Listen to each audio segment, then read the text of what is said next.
kabarnya hari ini? Assalamualaikum Pak Fadlun. Waalaikumsalam warahmatullahi wabarakatuh, Bu Sarifah. Apakah Pak Fadlun bagaimana kabarnya hari ini? Halo? Alhamdulillah baik, sehat. Alhamdulillah senang sekali bisa bertemu dengan Pak Fadlun. Pak Fadlun dalam keadaan sehat ya siang hari ini. Terima kasih Pak Fadlun sudah mau meluangkan waktu siang hari ini. Kita akan sedikit melakukan coaching ini ya Pak ya. Mungkin hanya butuh waktu sekitar 15 menit gitu kan. Pak Fadlun sendiri kalau boleh saya tahu, apa yang ingin Bapak bicarakan nih siang ini? Iya, sebenarnya saya pengen curhat aja deh sepertinya. Karena saya Curhat Pak ya. guru ya, sebagai guru kan sudah lama nih 20 tahun gitu. Tapi tetap aja ada sedikit ganjelan dalam hati. Saya kok dikasih jam terakhir gitu kan, apalagi mata pelajaran sejarah seperti itu. Pas ngantuk-ngantuknya, pas waktu-waktu injure time gitu kalau ya, tapi itu sudah keniscayaan, sudah kenyataan. Nah, itu yang ingin saya obrolin pada siang hari ini dengan Bu Sarifah. Oh, begitu Pak. Jadi selama ini Bapak selalu mendapatkan uh, kebagian jam terakhir ya untuk mengajar gitu Pak di pelajaran sejarah. Ini sudah lama sekali ya Pak ya? Iya sih, sebenarnya saya tidak nyalahkan mungkin persepsinya wakah kurikulum gitu ya. Karena pelajaran yang sulit-sulit seperti matematika, fisika, dan sebagainya itu kan butuh pemikiran yang lebih banyak, gitu, lebih kuat gitu ya. Jadi diletakkan di jam-jam awal. Sedangkan mata pelajaran IPS yang ringan-ringan gitu atau mata pelajaran yang lain, tapi jadwal jam terakhir seperti itu. Oh iya, jadi selama ini pelajaran yang susah-susah itu membutuhkan pemikiran yang banyak, jadi mungkin dianggapnya jam pagi itu lebih memudahkan anak-anak ini menangkap pelajaran, sehingga untuk yang ringan-ringan anggaplah dikira IPS itu ringan gitu, ditaruhlah di jam terakhir gitu ya Pak ya. Iya. Ya baik-baik Pak Fadlun. Nah untuk pertemuan kali ini kira-kira apa sebenarnya yang ingin kita capai lah, kita dapatkan dari pembicaraan kita hari ini Pak Fadlun? Iya, sebenarnya kan saya butuh masukan juga sih, butuh solusi. Bagaimanapun saya sudah dapat nih jamnya, jam terakhir. Terus saya mau apain gitu kan?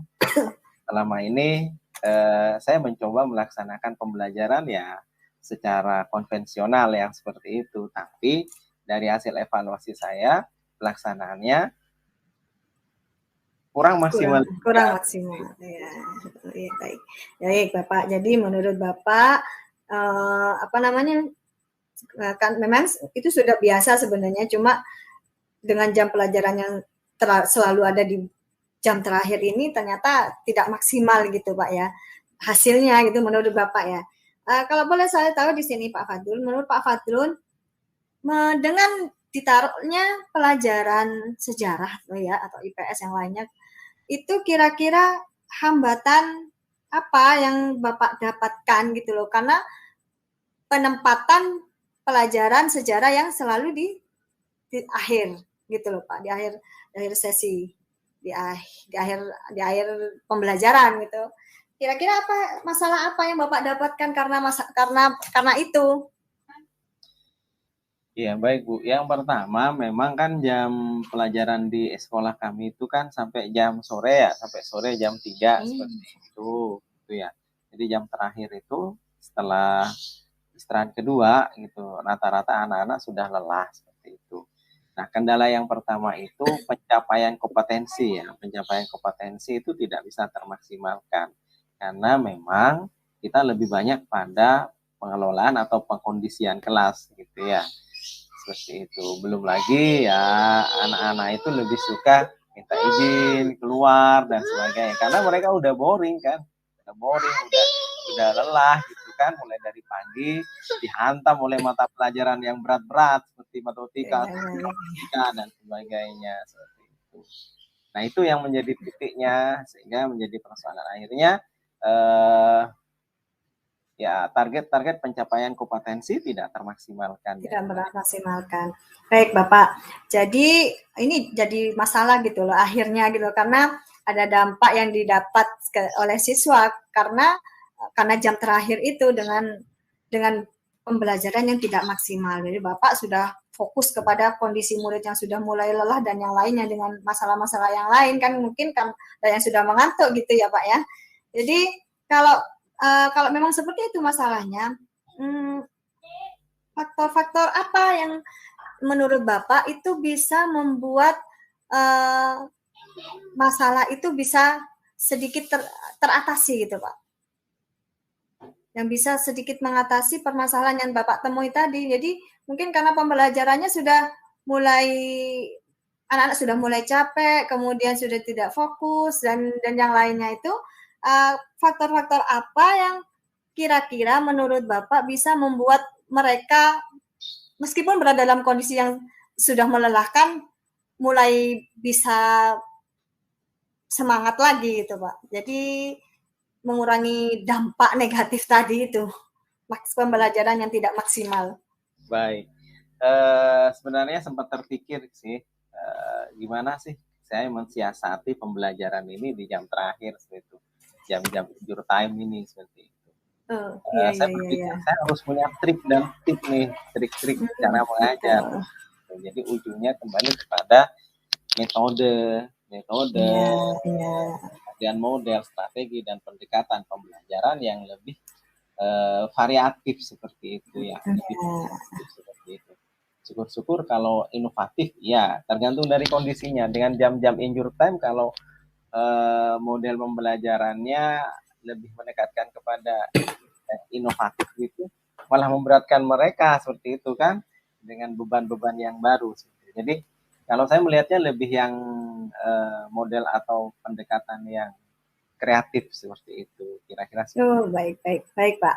Jadi pembelajaran strategi pembelajaran yang mungkin harus lebih variatif gitu ya, yang harus Bapak berikan kepada murid. Mungkin Bapak punya pengalaman gitu ya, ada satu pengalaman strategi pembelajaran yang ternyata malah membuat mereka itu semakin aktif, semakin belajar dengan semangat gitu Pak. Mungkin ada beberapa strategi pengalaman Bapak yang pernah Bapak terapkan gitu. Iya, sebenarnya saya pernah sih nyoba-nyoba gitu ya, gimana sih anak-anak itu supaya pembelajarannya tidak boring, senang dan sebagainya. Saya sempat berpikir gimana kalau saya buat seperti stand up comedy seperti itu. Dan saya pernah melakukan gitu. Dan saya sebenarnya tidak berusaha melakukan itu, tapi anak-anak yang komentar, Pak Fadlun kok sepertinya stand up comedy gitu. Tapi kok lagi stand up comedy Pak ya, seperti itu. Akhirnya saya, kenapa kita coba aja mereka suruh buat stand up comedy seperti itu. Kira-kira seperti itu. Oh iya Bapak. Mungkin dari pengalaman itu Pak, menurut Bapak ya, berarti perlukah Bapak, menurut Bapak, Bapak harus merancang pembelajaran yang selalu berinovatif, itu caranya bagaimana Pak?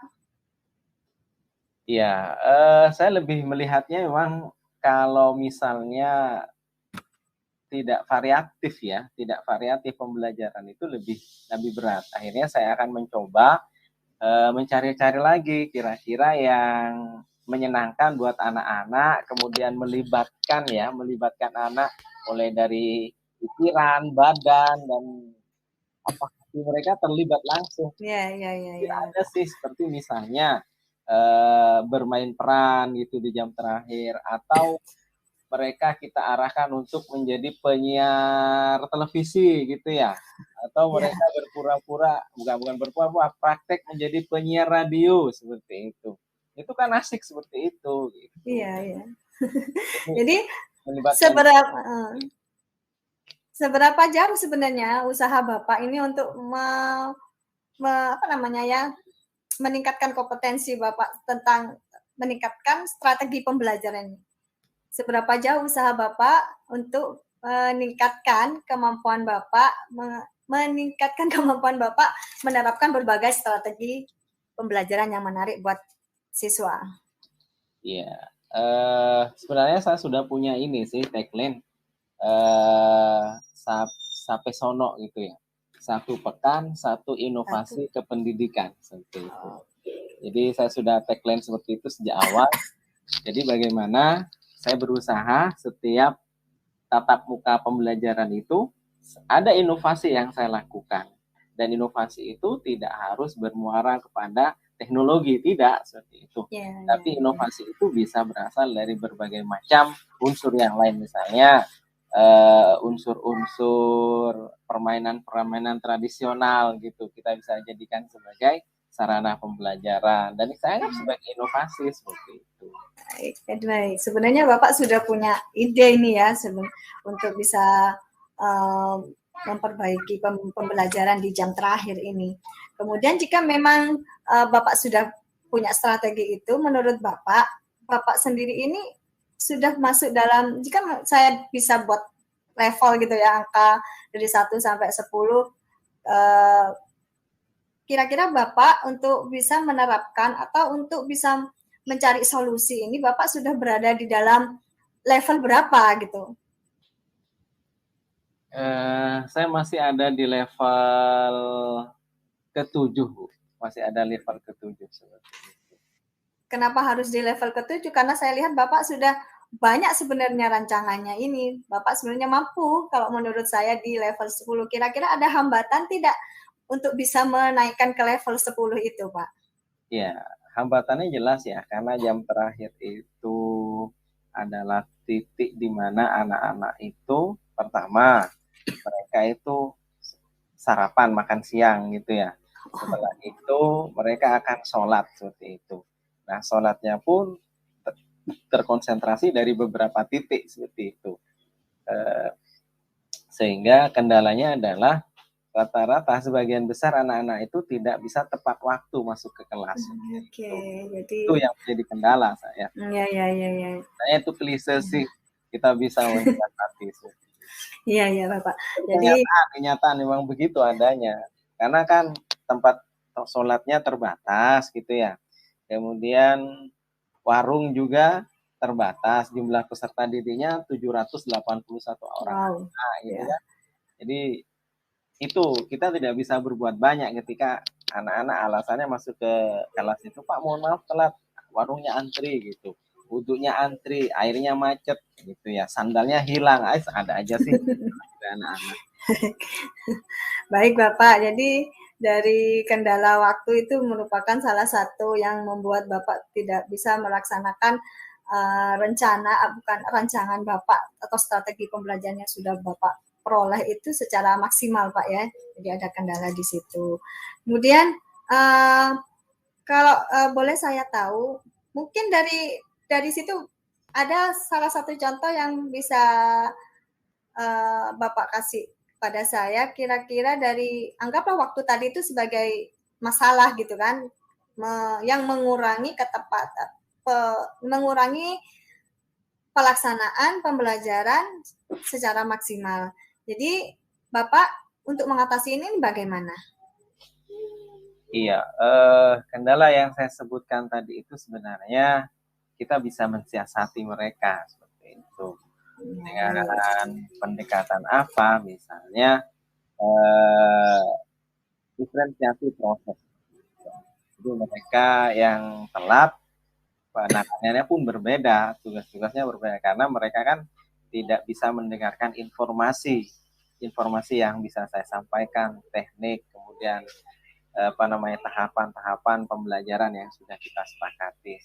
Makanya nanti ketika diferensiasi produknya seperti itu, mereka akan mendapatkan sesi terakhir seperti itu dibandingkan dengan teman-teman yang lain. Kita buat sesi per sesi dalam implementasinya nantinya. Baik Bapak, nah, ini kayaknya ini sudah terpecahkan ini Pak ya. Jadi dari masalah Bapak yang karena kendala di jam terakhir itu sudah ada beberapa solusi, mulai dari strategi pembelajaran yang harus Bapak gali lebih banyak lagi, yang inovatif itu agar anak-anak ini bisa semakin semangat untuk belajar. Kemudian di sini juga ada di kendala waktu ini bisa diatasi dengan diferensiasi. Jadi ada beberapa sesi, jika anak telat itu bisa diatasi dengan menambah jamnya dia yang terlambat itu. Baik Bapak, kira-kira untuk rencana Bapak nih ya, untuk menerapkan solusi-solusi tadi, diantaranya yang mulai dari pembelajaran yang bermacam-macam, strategi pembelajaran yang inovatif, kemudian dengan penerapan diferensiasi itu juga, kapan nih bisa Bapak laksanakan? Ya, insya Allah kita akan coba di semester 2 ya, karena sekarang sudah masuk PAS gitu ya. Masuk PAS, maka yang paling harus ke depan yang harus saya lakukan adalah mulai merencanakan itu, mulai merencanakan kira-kira model-model pembelajaran apa, kemudian media serta alat apa yang saya butuhkan untuk mencari solusi pada pembelajaran di jam terakhir ini. Seperti itu. Baik Bapak, kalau boleh tahu, kira-kira siapa yang bisa Bapak minta bantuan untuk melaksanakan rencana Bapak ini? Iya, kebetulan di sekolah kami, MGMP kami cukup aktif gitu ya. Kita sudah dikasih jadwal oleh sekolah itu untuk ketemu setiap hari Rabu seperti itu. Dan kebetulan juga ini ada fresh graduate ya, anak yang baru lulus jadi bisa kuliah dimanfaatkan. dan dia langsung diangkat menjadi PNS ya. Jadi inovasinya banyak sekali, kita bisa sharing ya. Iya Bapak. Ini bisa jadi partner yang luar biasa. Ya, jadi fresh graduate ini partner terbaik ini kayaknya ini untuk bisa menggali berbagai inovasi pembelajaran. Baik Bapak, apa ukuran keberhasilan dari rencana Bapak ini? Kalau misalnya ini dilaksanakan, ukuran keberhasilannya ini apa kira-kira? Yang pertama target pencapaian kompetensi. Ya. Yang kedua minat belajar anak itu lebih tinggi seperti itu. Minat belajar. Iya, minat belajar anak. Jadi itu. Baik. Jadi ukuran keberhasilan Bapak ini nanti terlihat dari target pencapaian kompetensi dan minat belajar anak. Nah, baik Bapak, kita ini sebenarnya sudah sampai di akhir sesi sepertinya Pak ya. Jadi Bapak Fadlun sudah mulai tercerahkan mungkin apa yang obrolan kita hari ini, siang ini sudah sedikit banyak membantu Bapak untuk mencari solusi sendiri sebenarnya dari permasalahan karena jam pelajaran terakhir ini. Kemudian kira-kira apa komitmen Bapak agar bisa aksi itu, rencana Bapak ini bisa benar-benar terlaksana? Ya, yang pertama saya harus menjadikan ini sebagai amanah yang cukup besar ya bagi saya sebagai tanggung jawab, itu yang pertama. Yang kedua komitmen saya adalah di RPP saya nanti rencana pembelajaran itu harus ada pembelajaran yang inovatif dan kreatif itu dengan memanfaatkan semua potensi yang ada di sekolah. Baik Pak Fadlun, kita ini ya, saya ingin melihat actionnya Bapak ini, cerita Bapak ini minggu depan dengan berbagai macam inovasi pembelajaran yang telah diberikan kepada murid-murid Bapak. Jadi kita nanti mungkin akan kembali bertemu, saya ingin mendengar cerita langsung dari Bapak. Nah, sesi ini sudah selesai Bapak, kita sudah bicara, kita sudah bercakap-cakap untuk curhatan Bapak tadi ya, sebenarnya bukan masalah ini ya, curhat ya Pak ya. Curhatan Pak Fadlun tadi tentang jam pelajaran terakhir yang selalu diberikan untuk pelajaran sejarah gitu Pak Fadlun ya. Ya, jadi terima kasih Pak Fadlun. Mungkin kita akan bertemu lagi minggu depannya dengan cerita serunya Bapak, dengan inovasi-inovasinya Bapak. Baik, terima kasih Pak Fadlun. Eva sudah menemani saya ngobrol pada siang hari ini. saya sudah bisa mendapatkan insight, sudah bisa mendapatkan informasi dan masukan yang luar biasa. Insya Allah sangat senang sekali bisa ngobrol dengan Bu Sarifah. Terima kasih Bu Sarifah. Sama-sama Pak. Assalamualaikum Pak Fadun. Waalaikumsalam warahmatullahi wabarakatuh.